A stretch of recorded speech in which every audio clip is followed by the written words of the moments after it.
Hello, and welcome back to the Pagan Podcast with me, Carolyn, walking a path of druidry. I've been walking my path for nearly 40 years, and I'd just like to share my information with you, anything that I've gained over the years that might be helpful to you. I am a regression therapist, so I'm really interested in people's lives, why we are here, what we are here to learn, and who's coming along to teach us. Now, if you're new here, then welcome. Take a seat, kick back, relax for a while, and don't forget to subscribe, like and comment. And I love to chat, so tell me where you're from in the comments below, perhaps the path that you walk if you are on a path, and if you're not and you're just here because something caught your attention and you listened in and found it interesting, then just say that too. That'd be fantastic. If you are already subscribed and you're just popping back in to listen, then thank you very much for doing this. When you do that, that helps this podcast be seen by YouTube to be of interest, and therefore it pushes it out to other people. And there might be somebody who has found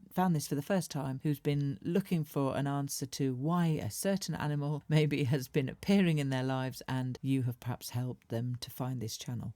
If you are looking for a path connected to nature, animism, trees, plants, the seasons of the year, and the turning of the wheel, then you found it. So come along and let's walk this path together and see where it takes us. So we are still continuing with learning about spirit animals and what they can teach us. So just so that you know, when I choose the card to work with, I shuffle them well, and then I ask the cards which animal would like to share its wisdom with us. I then place them on my desk and I cut them in half, and it's the top card on the bottom set that I turn over, and the cards know this because that's something that I tell the cards when I'm going to cut them. So there are other ways that people like to do them, perhaps with pendulums and what have you, but I just do it this way because it always works for me. It's very simple. And as you can see, this time we got the frog.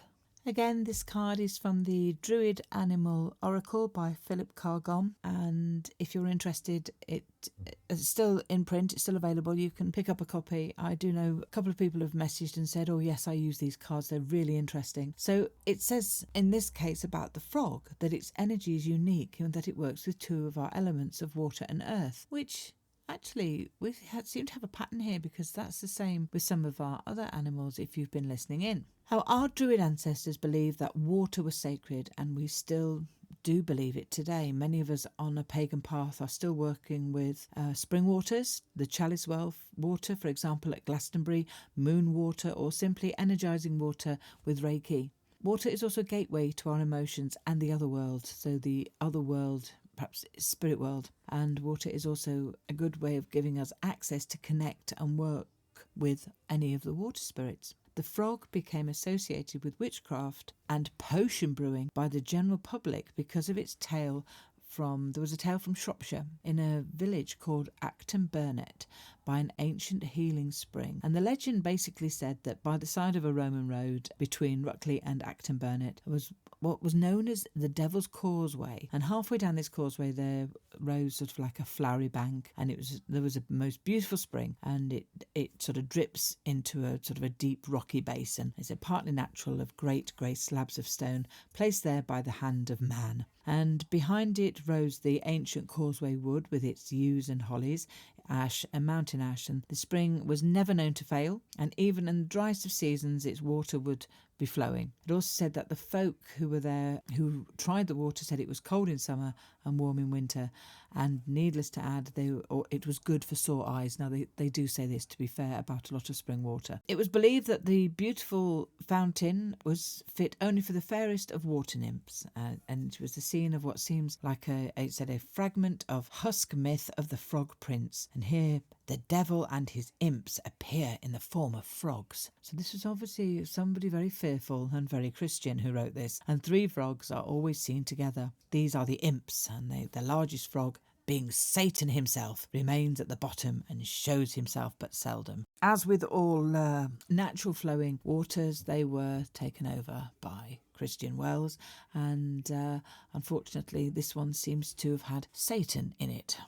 I will leave a link in the show notes description box below if you want to go and have a look at a guy's site I found with a sort of a picture of the frog well. He went trying to see if he could locate it and believed he may have located something. I'll leave a link to that if you want to go and have a look for that well. So the frog is cold-blooded. Its skin was considered to be magical by the shamans, and every wood, river and spring had a guardian spirit. And the druidry, in druidry we still believe that everything has a spirit, even down to a rock in the garden. And these were sacred to our ancestors, such as the druids, and various items were left as votive offerings to the guardian spirits. The frog is a familiar of the witch and also of the ovate in the druidry tradition, because the witch was seen as a healer, and so are ovates, and the frog brings the energy of healing along with healing messages from the mother goddess. It brought about healing through water, and its healing properties and springs were known to be of great benefit in healing. I've already sort of mentioned about they were good for sore eyes. Well, obviously that purity of the water, we've always known, haven't we, that especially when you look at the baths that were available to go and have a dip in, like the Roman baths such as Bath itself and the spring water at Buxton and many other places. In folklore, it was thought to be good luck to have a frog living in the dairy, guarding the milk churn, and the milk always being associated with the goddess. And I've often found frogs and toads living in my tack room where I keep everything for my horses. It hides behind the feed bins. Now, it's nowhere near water. There apart from drains and a tap that I fill the horses' water buckets with, there is no water anywhere near where my tack room is. So it always makes me wonder, it's obviously the coolness that they're looking for. It must be slightly damp in the back of the tack room, but it's obviously the coolness they're looking for. They don't need a pond unless they're breeding. The frogs have been around in our history for many years. Obviously, Toad of Toad Hall, Wind in the Willows. We've all watched or read that story, haven't we? And there's also the story of the Frog Prince from the Western Isles of Scotland, and I think there's quite a few variations of this. This is the one where the queen was ill and could only be healed by a drink from a well of true water, and each of the queen's 3 daughters were sent to fetch the drink, but each time a hideous frog appeared and denied them access to the well unless they agreed to marry him. Now the youngest daughter agreed and was able to heal her mother, but that night the frog came to the door calling, gentle one, rememberest thou the pledge thou gavest me beside the well, my love, my love?"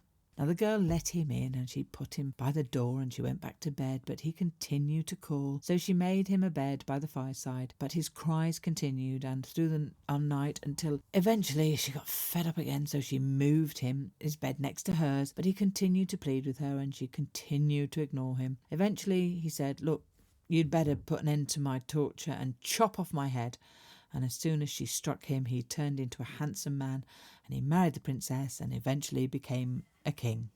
Now, as I've said, there are many variations to this story around the world. The one I remember was by Ladybird, the Ladybird books, and it had a princess on the front in a pink dress, blonde hair, the usual stereotype. But obviously, as I've said, it was the 70s when it was published. But there's obviously some many diverse and great stories that are taught to children with, I suppose, a few morals attached to them. Now, in the Far East, in both China and Japan, the frog brings prosperity and good luck, and it's called the Jin Chan. Now, you can buy a frog ornament sitting on money with a slightly open mouth, which should be holding a special coin, and this should be placed by the front door to encourage prosperity to come in and enter into the house. It's often used in feng shui. Now, I have 2, because I am still waiting for the lottery numbers. Frogs croaking bring on the rain, but the frog can predict rain coming. So frogs lay their eggs in fresh water. So it's thought that when the frogs feel the precipitation of rain due, because they're very sensitive to that change in weather, as most animals are, they begin to croak and sing to attract their mate to come to the pond to get on with it. I'm just wondering if we all need a water feature in our gardens with frogs in it, because they'd at least be able to predict the weather a lot better than the meteorological societies can, because I'm always getting it wrong, and I race out, let my horses out, race back in again because it's raining. Although we haven't had any rain for ages, have we? If you're in the UK, you're probably looking at the garden at the moment thinking, oh God, I've got to go and water the plants again. But I think we're getting some rain soon, so let's keep our fingers crossed and listen out for the frogs. As a medicine animal to the Native American, it brings on rain, and a frog was always believed to sing when it rains. But they were also used, a frog, by sitting it on a patient's mouth and chanting some sacred words, asking the frog to remove the cough of a person as it hopped away. I love stories like that. I think they're brilliant. Also, for Celtic spirit animals, wells and rivers were referred to as rulers of earth, and because the frog is affiliated to water, the frog was also seen as the healer, as I've already said, and they come to people who are not taking care of themselves, if it's perhaps lifestyle, diet or relationships. Also, if you are doing all the work for little return in your relationships, a frog was there to tell you to take a look at yourself. Hecate, goddess of the underworld, is linked to frogs because of the transformation and moving through the underworld. And in the Aboriginal tradition, it's a mythical frog called Tidalik, who teaches about greed and consequences. Now, I imagine there are many stories around the world about frogs and what they could teach morally or even for fun. I mean, Shakespeare, he liked his frogs as well, didn't he? So if frog is your power animal, which means you work with the energy throughout your life, then you are probably a very emotional person who is connected to healing yourself and others. You maybe work with the energies of water. You are sensitive to the weather. You instinctively know when it's going to rain, as you can feel it. You know, people used to say, oh, I can feel it in my bones, or I can feel it in my water. That would be you. You would be that person. Now, you are attracted to water and working with it from a healing point of view. For example, if you are in the UK, you may like to visit places like the Chalice Well at Glastonbury and feel very at home around those flowing waters. You may also work with water in other more modern capacities through maybe swimming or hydration pools to help both human and animals regain the use of their muscles. Whatever you do with water, it would always be in a healing capacity, rather than perhaps being a swimming teacher or perhaps teaching people out on the sea, surfboarding, etc. That's not the kind of working with water that I'm talking about. I'm talking about that you would use water for healing. Frogs also help with communication, so you may be someone who helps people find their voice and helps them to communicate. You may also be a singing teacher, which is one of the best ways to communicate feelings and emotions and can be a very successful tool for yourself and others, and probably very rewarding. You may also work with people to help them transform, perhaps on a personal growth guide, or perhaps you like to help people and to guide them through their path and find their path. A spirit animal can also be a power animal, but in many cases a spirit animal can come and go in your life rather than be with you at all times. It comes to you when you need its help. Now, the more we know on which animal to call on for help, the better in our life and the lives of others, because we can use that energy. So what is the frog here to help us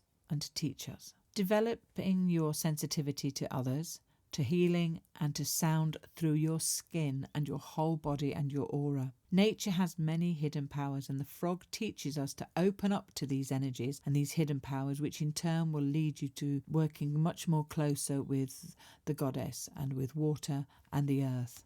The frog is also here to teach us that a set of circumstances that you may have chosen might not seem to be the right ones, or maybe the path is a difficult one, but it could be here to bring you closer to fulfillment. Maybe something you are seeing as a hurdle ahead of you, or you're maybe not even aware of it, but it is going to be a transformative process through your life. The frog will be here to help you fulfill that.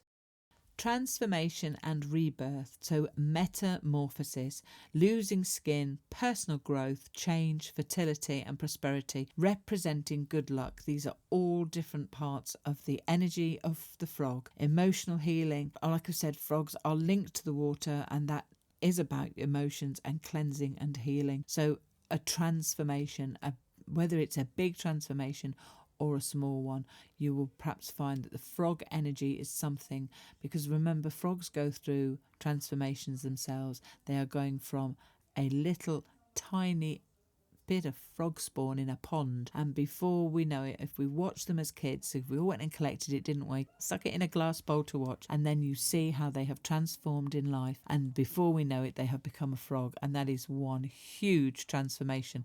I don't think there's any other animal is there out there that can go from that to that from one end of a transformation to the other, to start so tiny and become something like the frog actually is. I think it's absolutely amazing. Frogs will also encourage us, I've said, in communication, and their colour, because there are about 4,700 different varieties of frogs, so the colour of the frog perhaps will help you. It has different meanings, like green is for rebirth, yellow for abundance. So look into, if you perhaps are seeing different frog, if there's a frog that crosses your path all the time and you think, well, that's a green frog, why am I seeing a green frog? And it doesn't have to be a real frog. It might just be, it appears on your, if you're using like a laptop and all of a sudden you start seeing pictures of frogs appearing and on your screen, and or maybe they're outside when you go shopping and there's a green frog in a shop and you're like, well, and I've seen that green frog and I've seen that green frog and now there's a red frog. Look at the colours, look at what colours mean and what the colour is trying to teach you, because that is another point to the frog. The frog is using the colour to work with you. Prosperity, good luck, new beginnings, fertility, all of these can transform us from, if you like, from us being a tadpole to a frog, and that dramatic transformation that I've already mentioned. So it might be a transformation in prosperity, it might be a big transformation of good luck is coming, some new beginnings, fertility. There might be something going on in your life. If you are looking to have children, work with a frog, work with frog energy. Why can't we not choose a frog energy to work with for that purpose? When frogs appear in your life, it might be you need to do a detox. This is another one as well, emotionally or physically. Singing is a perfect way to release emotions and pressure, and sometimes we need to have a really good cry. I don't know whether you've ever done that before, letting out all that pent up emotion and just having a good cry, and then you come out the end of it and go, God, I feel better for that. Chanting is also another way to release energy. You also might like to go for a swim in water. Maybe you are a wild swimmer and you like to swim in lakes. Now this is not only great for health benefits, but also we can shed any unwanted energy into the water as we swim, like a cleansing. Baptisms took place in water as a way of cleansing the body. Drinking water from the White Well at Glastonbury is also incredibly good for us. Frogs have a fantastic ability to swim through the murkiest of water, and they can jump 50 times their own body length. Now, I am not suggesting you attempt either of these. You are, after all, not a frog. I don't want anyone leaving me messages about damaged limbs from trying to jump 50 times their own body length. We are upright creatures, and I'm not actually sure it's possible to even do that. If you dream of frogs, frogs are amphibians and therefore they live on land and in water, which is how we get the connection with water and earth elements. Starting out in waters as eggs, then as the tadpole, representing the deep consciousness. So as the frog transforms from a tadpole to a frog, we are being told to embrace our own transition and transformation of coming out of our own deep consciousness of the womb, if you like, into the light. Now, do you use a dream journal? And do you write down any dreams you remember? If you are someone who doesn't believe, first of all, that they dream or can't even remember a dream, try telling your subconsciousness that you need to remember dreams that you're going to gain value from. So as you go to sleep at night, just have a word with your subconscious and just say, look here, listen to me. I just need to learn from my dreams. You're trying to tell me things. I can't remember them. I don't know what to do with them. Therefore, I want to write them down when I get up in the morning. And then for the first few minutes, just as you are coming out of your dream state in the morning, write them down in a dream journal. Doesn't matter what it is, just write it down. It doesn't matter how it flows. It might even seem like complete and utter gobbledygook. Just write it down, because at some point you'll be able to look at it and go, aha, now I know what that meant. If you don't have a space to look after frogs and toads in your garden, or you're like me and you have a dog who thinks it's funny to chase them around the garden, she will actually go looking for them. They come in under my fence line from my neighbour's pond. You might find a nice frog ornament for your garden or your sacred space so that you can connect with the frog energy, or maybe a picture that you can just print off, or use a screensaver on your phone. That is a really good way of connecting with energies, is to find something like that, because you are connecting subconsciously and subliminally with the energy of frog. You can also work with the frog energy through meditation so that you get that initial connection. Try using my meditation on connecting with spirit animals that's already on the channel, but instead of waiting to see which spirit animal appears, as I suggest as we're going through the guided meditation, you can use it by making the intention before the meditation that today you would like to meet with frog energy, or whichever energy you want to walk a path with. Setting this intention before the meditation will bring that energy to you. So there we go. There's probably a lot more I could waffle on about the frog, but if you know me well enough, I always like to leave the door open for your own research and connection so that you can take the steps towards the spirit animals that come to work with you. After all, we are all on individual paths, and the frog could work with you and a friend, and you both receive completely different messages from it. It's wonderful how these archetypes in our psyche work with us. Now, I hope you've enjoyed our visit to the pond today to learn from the frogs and the toads. If you have ever had to recite Shakespeare's poisonous concoctions from Macbeth, then it's possible that toe of frog is a warty foot, and it refers to the bulbous buttercup. This yellow flower resembles most other buttercups, but it has a fat green bulbous stem.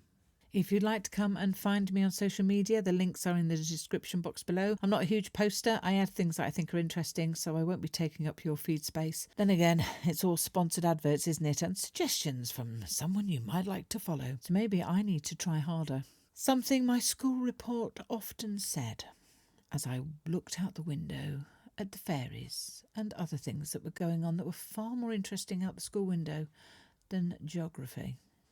Have a wonderful week. I'll be back again soon with a chat about Beltane, which is coming up on May the 1st. I absolutely love Beltane. Until next time, much love and light to you in your grove, and bye for now.